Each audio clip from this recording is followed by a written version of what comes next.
Sharon Rising. I'm a nurse midwife, and currently what I am is the CEO and the president of the Centering Healthcare Institute. I have two. So we have our son Josh and our daughter Kristen. They're both physicians, and Josh married a physician, so we're like a little overloaded in that department. So Josh and his wife Isabel have 3 children, so they're kind of the current joy of my life. And they live in D.C., which is one of the reasons why we left Connecticut a couple of years ago and moved to D.C. One is for me to open a second office of the Centering Healthcare Institute, an office mainly for policy and advocacy work.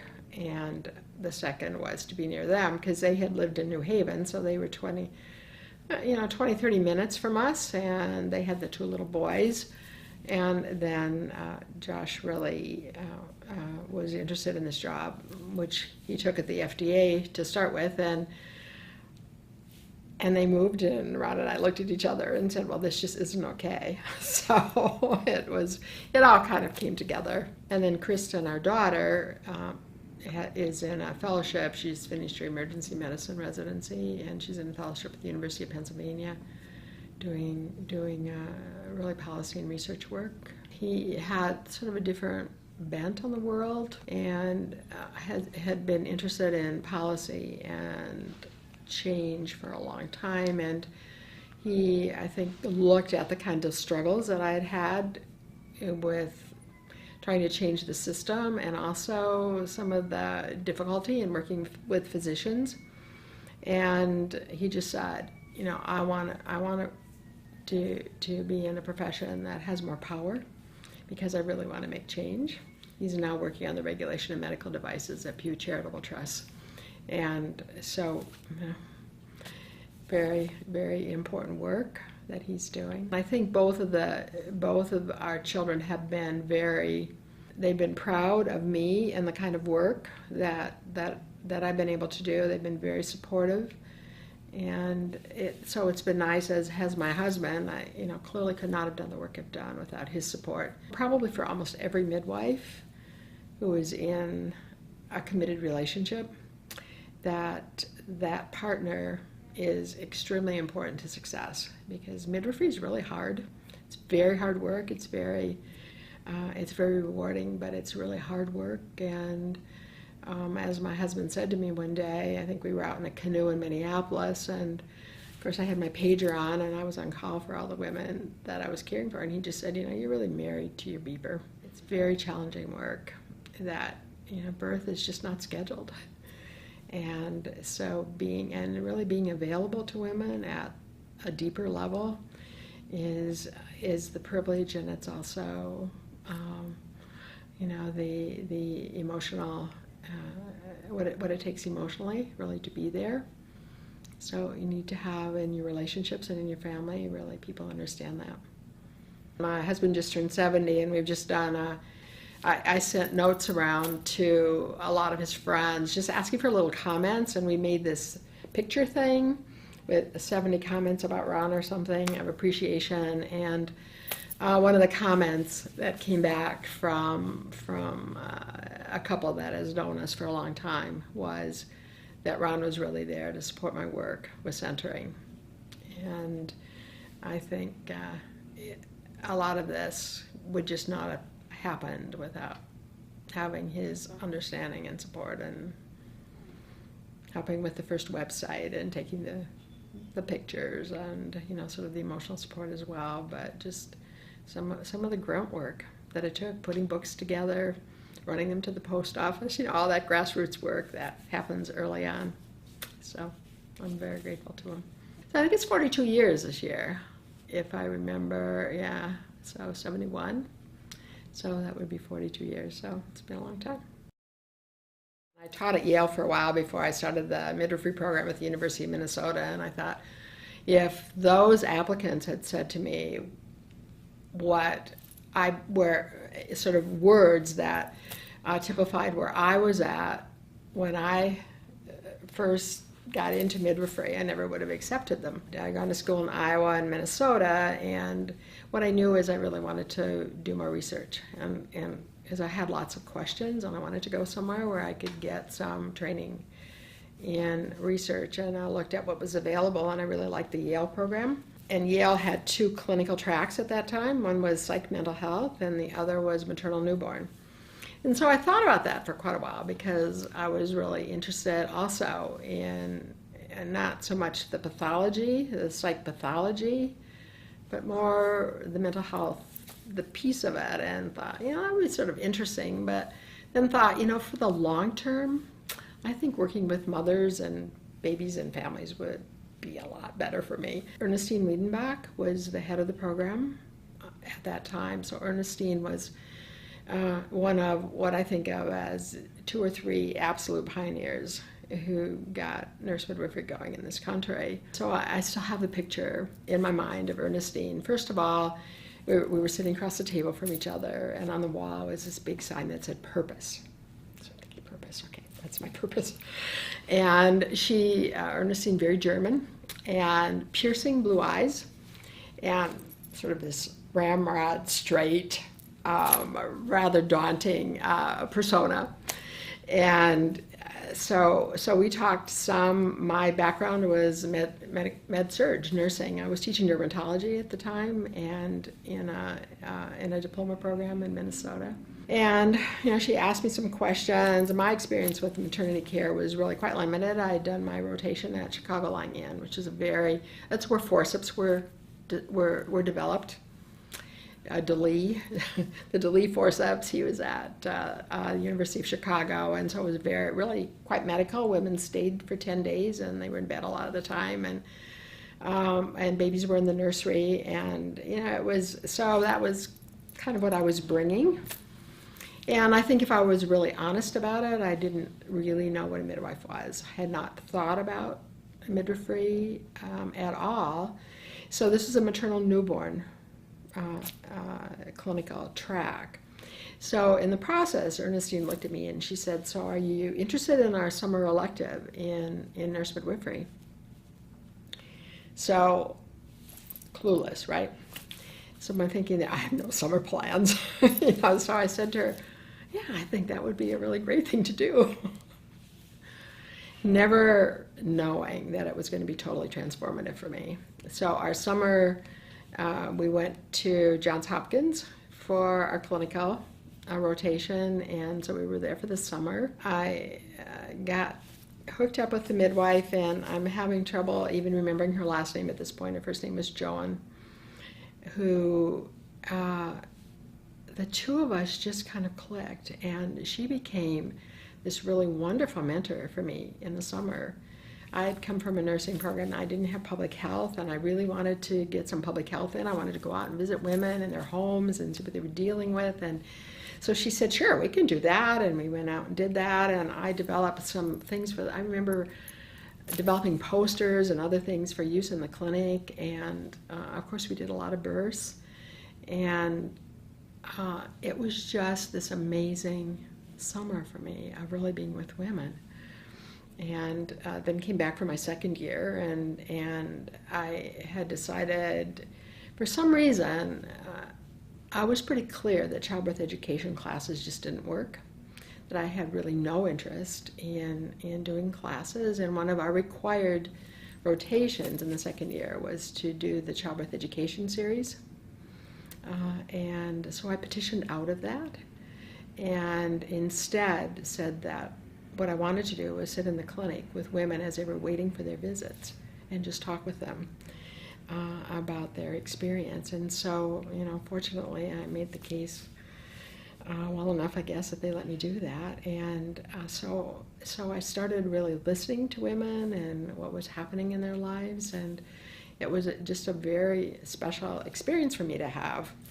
And then, along with all of the research and the thesis requirements, Yale was an amazing place to be in that period of time. So many faculty who went on to just have great careers. And we had a symbolic logic course with Dickoff and James, Dickoff very large, tall, and James very short. So they were a couple, and we were learning about AFs and laughs and proofs and wondering what the heck we were doing there. When I went to my first nurse midwifery convention, very small group, so this is in the 60s, very small group, and I went with my friend. We had gone through this program together, and we were both teaching at Yale at that point, and I sort of watched what was happening, and it was clear to me that the people who I thought were really clear thinkers were all from Yale.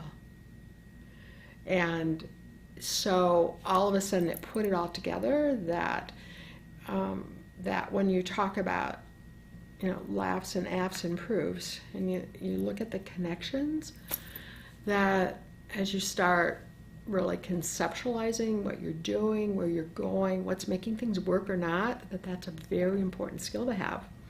So this symbolic logic all of a sudden started making a lot of sense, and I was so proud to be from Yale, and have continued to be just really grateful for the kind of education I had there. That was kind of the start of it, and I chaired the program before I left. And I grew up in North and South Dakota.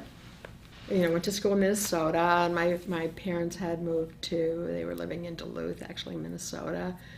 And so it was, and I had just gotten married, right? So it was kind of in the back of my mind that I'd really would love to get back to Minnesota.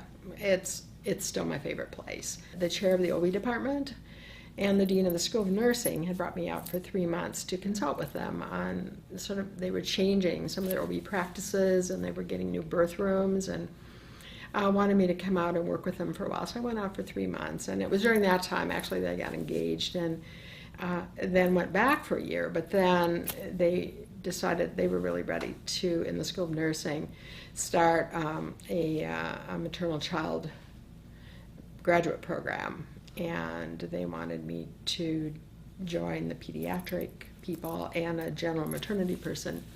So there was no plan necessarily nurse midwifery was going to be sort of an option within that track, but all of the students who came and interviewed who wanted maternity care all wanted nurse midwifery. So it very quickly turned into a nurse midwifery program. I was able to set that up, and I'm going back this fall because they're celebrating 40 years of the start of that program. But the thing that I think that was important, that was really part of that, is that I had this idea of a nursing demonstration project that would bring nurse midwives and pediatric nurse practitioners together to provide care throughout sort of this early childbearing and early child rearing. One of the things that's very difficult, I think, in our system is the divide between maternity care and then what comes after. Pediatric care, and of course we don't have a system for well woman care still. I went in to see the head of the university hospital system, the administrator, this is a huge system, and again can still see the day when I was sitting in his office and sort of laying this out of what would a child rearing center, and what I was imagining that would look like, and it would be off campus, and it would bring, it would be for low risk couples, and it would continue on with well baby care. And he just looked at me and he said, I've been waiting for years for a nurse to come into this office with a good idea. And so I ended up having just enormous amount of support for that came from the head of the whole health sciences area, and from the hospital, and from OBGYN, and from the School of Nursing, and then finally the state health department. The head of the state health department also got involved in this. And so the child rearing center became a very, it was really, again, another transformative piece in my development, because we started groups. So we started groups there in the last trimester, and they continued for 3 months postpartum. So couples, we brought a cohort of couples together who were due during the same month, and they were together in group for 6 months of time.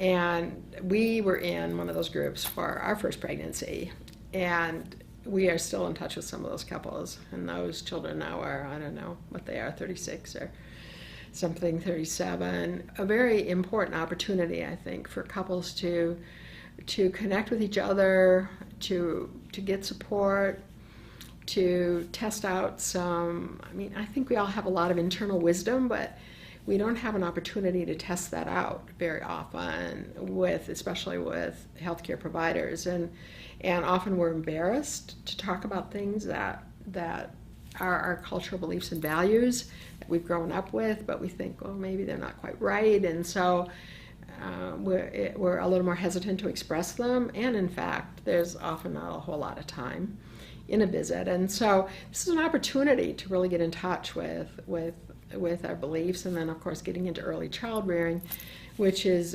perhaps the most stressful time for a family. We published some articles coming out of that and collected some data, and it really worked. It really worked well. But then it was time, my husband really wanted to get something that was more satisfying to him, so we ended up moving to Connecticut. And that became a very difficult time for me. I worked with an obstetrician, and we had intended to develop a joint practice, but the local obstetricians totally blocked privileges. So I wasn't able to do births, and our children were little, and I had discovered, not to my surprise really, but had discovered how much I really enjoyed childbearing and parenting. And so I settled into doing just a lot of prenatal care and was working eventually. Well, I started working in a private office. I convinced the hospital clinic that they really needed me because they needed to have a teen program. So they finally decided, I said, you don't want me to go down to New Haven to get a job, you really want me to work here. And so they finally decided that probably was true. And then the community health center, which became an FQHC while I was there, also wanted to start prenatal care. They didn't have prenatal care, and they wanted me to do that. So within a relatively short period of time, I guess it was over a course of 7 or 8 years, maybe something like that, I was just providing so much prenatal care and some woman care, but really a lot of prenatal care. And just, I don't know, I think I started really reflecting on my practice. So remember, I'd come from Minnesota, where first I'd set up an educational program in nurse midwifery. I'd set up a demonstration project, and now was landing in Connecticut in a community that was extremely hard to work in. And and I was pretty much alone, and so it was a huge change for me professionally. It was clear to me that if I didn't do something different, that I was just going to burn out. I was just going to be tired of what I was doing. I wasn't doing births. Eventually, I did get privileges, and eventually did do some births, but the docs I worked with were never. I mean, they really didn't see this as being a plus for the practice. So I wasn't really doing births, so all this prenatal care. So I don't know, I just started thinking about there's got to be a better way to do care, because one woman's question was another woman's question. And so I really honestly thought I was turning into a tape machine. In our private office, I was intaking our new moms into the practice, maybe 8 in a day. So 8 times in a day, I was talking about nutrition and sort of basic care and early pregnancy. And then it was genetic screening and all the counseling that goes with that. And then I'm going to these other sites with women with, of course, the same issues, the same problems. And I just never thought that I had all the answers. This is just, we're all exploring it, trying to figure out how to be healthier. And since it was clear to me that there's very little evidence for most of what we go about telling women what they should be doing, but so it's from our own experience perhaps, and from what we've heard, whatever, but there's very, very little evidence for prenatal care. So that was actually empowering for me to really be able to say that. There's no evidence for traditional care, and it's not working. Childbirth classes to me were a waste of time. And so I started really thinking about, so what is prenatal care about, really? So what's important? and thought, there are really three components to care. So there's the health assessment. So that's what we usually equate to prenatal care. It's the checkup. Well, what is the checkup? And so I started thinking about that and thought, everybody's belly's growing, everybody's got a heartbeat, everybody, So didn't feel like there was anything particularly unique from one woman to another. How they're experiencing it might be different, but really, we're all dealing with the same thing. And we knew that women like to learn, that education, and I don't like the word education because it always sounds so didactic to me, but learning about ourselves and sort of having an opportunity to test things out and being curious. And most women are fairly curious about what's happening and how they can really have a healthy pregnancy. Everybody wants a healthy pregnancy. They want a healthy baby. Then there was the other piece that was really the support, or perhaps more accurately maybe we've termed it community building. So when I thought about it, so what does happen in childbirth classes that is important is that couples get to know each other and they start developing relationships, and they get together outside of the classes, and so having that opportunity also. So really define these three components of care. So how would we put these together? And then sort of drawing on my group experience, thought, okay, so where and how might this work? So initially tried this in our hospital clinic, and I had an obstetrician who was really wonderful to work with, and I said, so this is what I'd like to do. He said, yeah, sounds good to me. So I looked at what did I need in order to make it work. So I needed space. There was space. I was lucky. I realize now how fortunate I was. At the time I thought, okay, so sure, there's space. We had educational props. If we wanted some posters or some models or whatever, we had them if we wanted them. We didn't need any equipment except a Doptone, because all of our Doptones were bolted in the clinic room, so they didn't travel. So we're looking at a different floor in the hospital to do this. So, and I really wanted an opportunity for the nurses to really do nursing. They were pretty much taking blood pressures and weights and putting people in rooms. And they were a great seasoned group of nurses that I really enjoyed working with. Went through the permissions I needed and just kind of started doing this. I was a session ahead, so I wrote everything down, so what we're going to do. So I had self-assessment sheets and progress notes, so women could look at their charts, and they took their own blood pressures and weights and wrote them down, and started really putting things together. They read their ultrasound reports and said, whatever's this word, what is this about? And so we talk about them. They started looking at their lab work and, well, is it normal or isn't it? And so all of a sudden, all of this stuff started getting demystified. And so what happened was that I just watched women get more and more involved in their own care and to start to take ownership. And watching the behavior change that happened in the group was absolutely astounding. As I looked a little more closely at what was working in the group, it seemed to me that a lot of the key to this was that this was not a didactic experience for any of us. So called it facilitative leadership, that how to learn then how to listen and to sit in the group and listen. So as I got better and better with this, and of course it's evolved over time as we've learned more, I had the good fortune actually of having a Yale student who ended up doing her thesis on centering, but she came out of the visual arts. And she would say to me after the group, did you notice that when she said this and she said this and then this happened over here?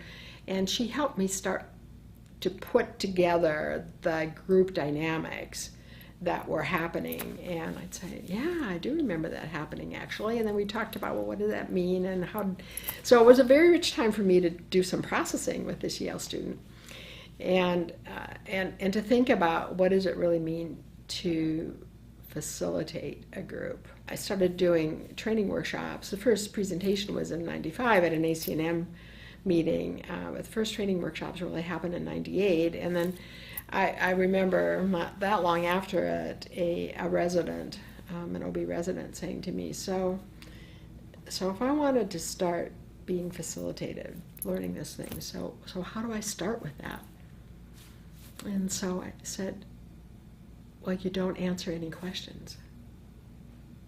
And he just kind of looked at me. I said, because the minute you answer a question, you will never know the group wisdom. As we do our trainings now, most of the training is on facilitation and how to get interaction going in the group and women talking with each other without you standing up and lecturing. I think we have become, there's a whole lot more to learn, and facilitation is not something that yesterday you didn't have it and today you have it. Facilitation is not something that you just suddenly have, that you've learned and then you're always good at it. Some days you're better than you are other days. And so I eventually was leading groups in our private office and in the federally qualified health center and in the hospital clinic, which has turned out to be very beneficial to me because I can say with confidence it works with any woman. It doesn't really matter. But I would often, after a very, very busy day in one of the clinics, be driving across town to get to our private office to lead a group, because our groups there were 5:30 to 7:30. Couples came from work, and so they were mostly couples. And I would go into the bathroom and close the door, and because it was the one place that I could get some privacy and space, and I would sit there and I would visualize the group. I would think, okay, because I was leading a lot of groups, so let me think about this group. Where did people sit last time, and how was that interaction, and where did we leave things, and so I try to, and then I would try to imagine what would help to make the group really go even better this time. What did I want to have happen? In one of the groups, there was one of the women was on methadone, and so she was always on the edge. And one night I sat down, I sat by her, and I sort of put my hand on her knee, and she said, "You're going to sit by me again tonight?" And I said, "You know what, I'm always going to sit by you." And she just looked at me and she said, "Yeah, I know." So just kind of thinking of, so what needed to happen in order to make the group go even better. So I think, and that helped to center me, to get rid of, because I think you need to get rid of all this other garbage that you've still got floating around in your head to be totally present in a group. It takes a lot of energy to facilitate a group. You have to pay attention every moment. And I would sometimes sit there and go, I think I just missed something really important there, because it's very hard to stay totally focused for an hour or so on what people are saying. But what happens when you're really, I think when you do facilitation, you work with a group, is that, at least for me, is that I just became wiser. And I started to really understand cultural beliefs and values and how they drive our behavior, and I would often say to myself, well, that's why that strategy never worked, because I just never really understood that. And women are always very polite, and they'll say, okay, thank you, and they'll go home, and of course they never do it because it wouldn't fit, but you don't know that. So it was just a privilege for me then to be able to spend a couple hours with a group of women and really just focus on them and listen to them, and occasionally have something to contribute that was useful to them, but feeling that I was getting as much out of being with the women as they were, and the partners, seeing the partners often, if they were of course a lot of the partners were men, and they would go off in the corner during the breaks and all, and then many of them went out for dinner afterwards, and so the community building was really happening. So I was able to really watch this for quite a while and just learn more about the process. And we're still learning about the process. We're still changing what we're doing. It's a very dynamic. I think centering is very dynamic, and we would never think that we know it all, but centering then got defined by 13 essential elements, which then gave the model structure. It was never my intent that it would become something like this. It was only my intent to do something that would save me. Because, and then of course it was clear that lots of other people needed saving as well. So the model is defined by 13 essential elements, which actually provide a lot of flexibility, but also provide structure. And so as we got sort of farther into this, and we did more workshops, and sites started up, and we formed a nonprofit in 2001 to support the further development of centering, it became clear that what we were going to need was something that we've called site approval, but was really looking at, so is what you're doing centering, or is it something else? And there are a lot of variations on the theme. I had met with one person who was especially helpful. I think it was John Scott, who was doing chronic care groups out in Colorado, and we got together in Denver over breakfast one day, and we just said kind of to each other, we're two peas in the same pod, because we had a very similar approach to groups. There are other groups out there, other people doing groups that they look very different. It's not all that easy to really explain, but it's this inner sort of peace, because it's not that easy to go from wearing your white coat and all the stuff in your pockets and your stethoscope around your neck and going into an exam room and shutting the door so nobody else is around, and you're with the patient, you're in control because it's your space, and you are the driver of the visit. So it doesn't always happen that way, but usually. I was picked to do an iSpot presentation at the Mayo Innovation Conference a couple of years ago, and the physician who called me up to tell me that they wanted me to do that, and he talked with me, and he just said, so my view of a visit is I'm on one side of the computer screen and the patient's on the other. And he said, this is truly innovative. This is truly transformative care that you're talking about. And so if you think about, so what are the transitions? I mean, they're major transitions for us as providers, to be able to sort of let go, first of all, and to look for different things that make us happy and that are rewarding to us. And I know there have been many midwives who have felt that what's most important to them is this personal relationship, this one-to-one that they have with a woman, and of course that's important.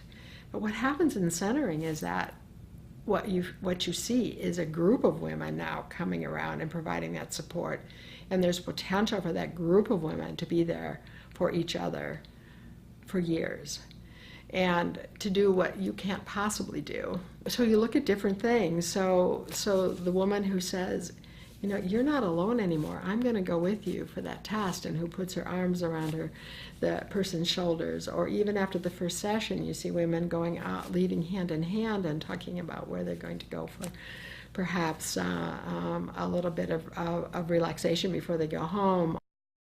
I mean, the stories are absolutely incredible. As a midwife, of course, I have stories from individual care that of course made me feel good, or being at birth or whatever, but these are profound stories. These are stories that are changing women's lives, that are providing community for women who had perhaps no community. A lot of women in our centering groups are new immigrants. We have centering happening in a bunch of different languages. A lot of these women are poor, and they're dealing with what Bev Malone was talking about today.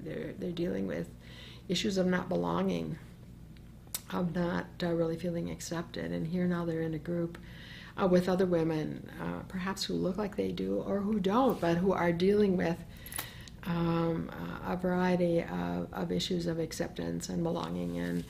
And so that's one thing that happens. But for women who feel like they do belong, it's an opportunity to test out. And so instead of having a woman come in with her three inches of download from the internet, women bring this to the group and they talk with each other about it, and they talk about sites that you've never heard of. And so then you say, where did you get that information? So it's this really wonderful kind of exchange that feels very equal. So facilitating a group, doing lots of listening, throwing out things, having some interactive activities, things that are fun. One thing that I often say is imagine talking about common discomforts of pregnancy and thinking about really how boring it is. Well, this happens and this is why it happens, and maybe you've got a poster and you're talking about all this, versus having women play charades and acting out a discomfort. And then how many people have that? And has anybody found something that's worked? So now the strategies come out, and then you hear about neighborhood places to go and grocery stores and other places to get the things that you need that, of course, I wouldn't know either. It's this wonderful, rich environment of learning for everybody, I think. I would gauge the success of the group by how noisy it was during the time when I was doing the assessments off in the corner. So if the room was really quiet, I'd think, oh, something's not working here. But what you want is for women to come and, oh, how are you? What's been happening since you were last here? And just gathering around the food table and exchanging stories and then bringing in extra baby clothes that they have because they know, someone over here doesn't have what she needs. With centering parenting, which continues the model through the first year of life and beyond for well woman, well baby care. One of my favorite stories is just observing a group at Yale, actually. A group of women that ordinarily would probably not have come together, and their babies were like 9 or 10 months old, and the resident was there, and she said, well, the next time we meet, the babies will be a year, and we'll have a cake, so we'll have a birthday party. And all of a sudden, one of the women said, oh my gosh, these babies are going to turn 1. We have to have birthday parties for all of them. These are the only babies that my baby knows, so we need to get together and have birthday parties. I'm like, you've got to be kidding. It was this sort of amazing thing that happened with this group of women who didn't feel terribly connected even during the group session. They were dealing with so many problems that inner city women have, and all of a sudden it was like, the group was transformed. It's been just a wonderful gift to me to be able to do this and to work with so many groups of women, and also to have the privilege, really, of leading a lot of workshops. One of my mentors, Vera Keene, who is just a wonderful woman, a midwife and all, just said to me one day, she said, you know that this is why you've been put on this earth, right? And I said, do you think so? She said, oh, I know so. I have a big music life as well, and have really enjoyed the development of that, and then, of course, the family piece has been very important to me. So I felt that I've had some balance, but centering has been it's just been transformative for so many people, and it really is. It's really quite gratifying to come to convention and hear different presentations and see posters and have students come up and say, oh, wow, I can't believe I'm meeting you. And it's like, yeah, because it's just, it's been just a really natural thing to do. And it's just, I totally believe that this is the best way to give and receive care. So very passionate about groups and the power of groups. I think centering definitely does. It should be the midwifery model of care. It should be the way that we're teaching all of our students to provide care. It's been a struggle. And I sort of look at what some of the barriers are, and I listen to some of my colleagues, and I'm like, you just don't get it.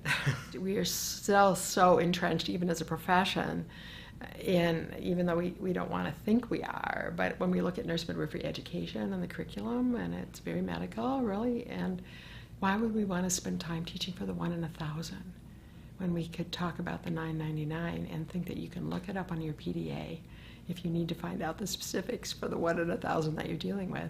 This is the way we should be doing care. This is really being with women, because we're helping women be with each other and to strategize and solve their own problems and to build community.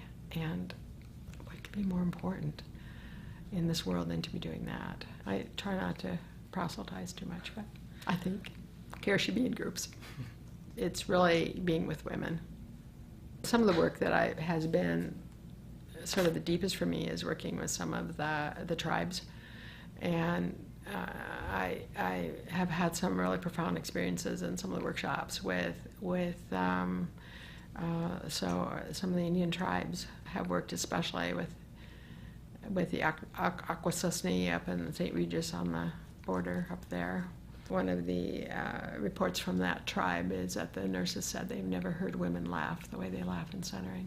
In one of the groups in the closing, one of the women, I believe she was a Navajo, but just said, thanking the East, the West, the North, and the South, as they often do, and then just said, how we have hated the gringos all our lives, and here they are bringing us back to a model of care. That is how we should be doing it. And that fits so well. And we just had no idea that this could happen. You know, some of the healing that can take place through that is, there's just so much pain out there, and a lot of it we've caused inadvertently. And this is an opportunity to work with women of different cultures and with different challenges in a very non-judgmental way that is supportive. As one woman who was on methadone said in her evaluation, I thought everybody would be critical of me and that I would feel it wouldn't be accepted. And I was so accepted in this group and loved and nurtured. Now, if we can do that through 10 sessions of centering, and women have this sense of empowerment so that nurses on labor and delivery say, we don't even have to look. We can tell when a woman comes in whether she's been in centering. She just behaves differently. And we would think that would be transferred to how women would parent at home and to their families, that we really feel that we have the potential to really change communities with this model. So it's very exciting work.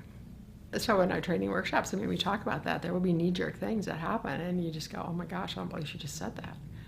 You know, I mean, that's just not right. And then, so what you have to do is you need to just kind of sit there with it a bit.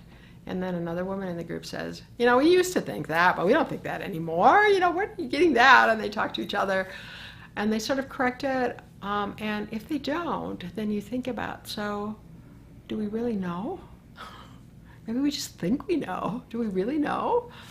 And is there anything that's really harmful about this? I have tons of stories I could tell you about all that. And then sometimes there's something that worries you, and so that, but you put it out there in that tone. No, and you don't do it in direct response to the woman who has just said something that you think, oh my gosh, I don't believe she just said that. You kind of let it set in the group, and then at some point in time, maybe you come back to it and you pick it up and say, I've been kind of thinking about, you know, we talked about X for a while, and someone, what do you think about this? Or this is something that I've sort of thought for a long time, and how does this fit? Or perhaps there's something that has just come out in the literature that you can share. So, you know, we used to think that. I've said that often. We used to think that. But we have there's some new stuff that's coming out now. And so we used to think that babies should sleep on their tummies, and then now there's been all this work that's been done on that. And this is what it's showing. And but it's sort of how it's done that really makes a difference. And then people start talking about that, and they say, oh, maybe that makes sense. And maybe, you know, so how would we change that practice? How would you help your mother to understand when she cares for the baby that the baby shouldn't be put on its tummy anymore? How would we go about doing that? And should we invite those grandmothers to come into one of the sessions? Maybe this is a big deal, and we should have them come in. We should talk about it all together.